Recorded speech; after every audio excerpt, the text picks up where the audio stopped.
है गाइस, किसी ने बड़े मज़े की बात कही है, ताकत सोच में होनी चाहिए, आवाज़ में नहीं। क्योंकि फसल बारिश से होती है, बाढ़ से नहीं। है गाइस, मैं मिथिलेश कुमार। एक छोटी सी कहानी एक जंगल की है।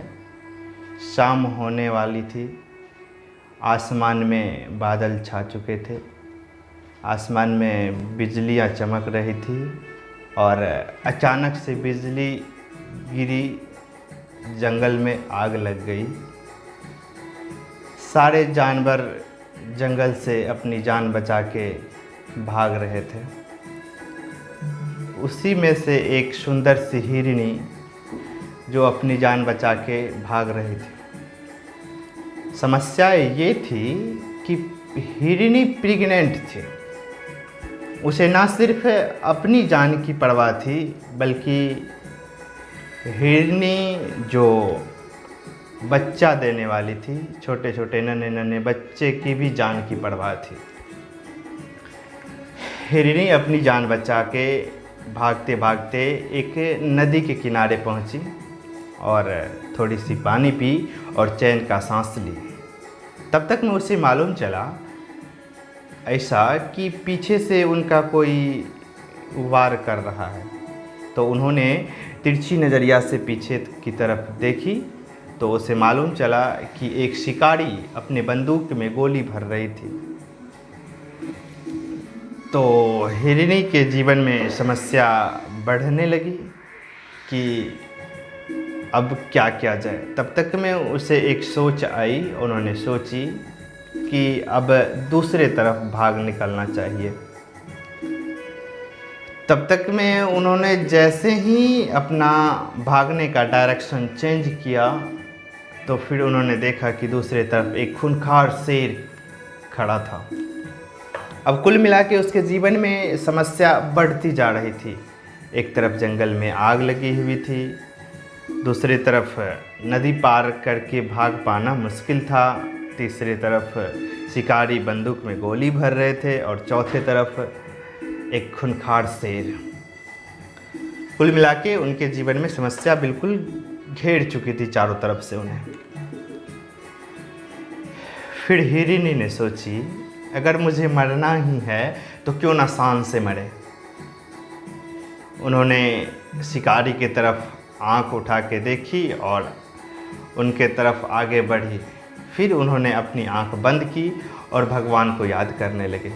हे भगवान, अब आप ही मेरा सहारा हो, अब आप ही मुझे बचा सकते हो। प्लीज़ मुझे बचा लीजिए, मुझे छोटे छोटे नन्हे प्यारी सी बच्चे का जन्म देने दीजिए। तब तक में कहते हैं ना कि चमत्कार भी होता है। जंगल से एक चिंगारी उड़ी और शिकारी के आंख से जा टकराया।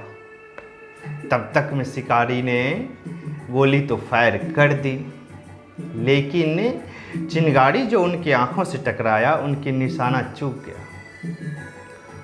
उसकी गोली तो चली पर हिरनी को नहीं, जाके शेर को लगा।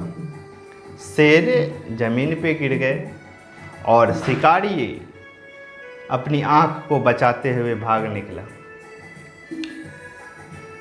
और शेर जमीन पे पड़ा हुआ है।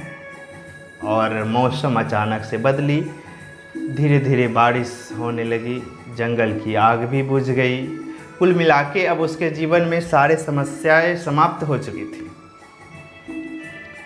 फिर उन्होंने छोटे छोटे नन्हे बच्चे को जन्म दी, वही अच्छा सा मौसम में, और उनका जीवन की सारी समस्या समाप्त हो गई। तो इसी तरह की समस्या हम सभी भाई, हम सभी दोस्तों के साथ भी आता है। और इन समस्याओं से हम लोग ना अपने आप को उलझन में समझे, हम लोगों को भी इसी हिरनी की तरफ भगवान को याद करें और भगवान ज़रूर कुछ हम लोगों के साथ अच्छा ही करेंगे।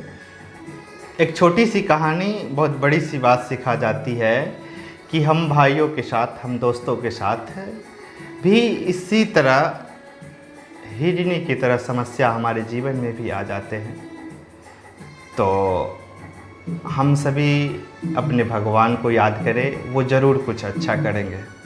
मैं मिथिलेश आप सबों के साथ बस इतना कहेंगे कि अपनों के साथ, अपने सगी संबंधों के साथ, अपने दोस्तों के साथ खुशियाँ बांटिए। ज्ञान तो हम सभी के पास है, बस अपनों के साथ खुशियाँ बांटिए जो अनमोल है।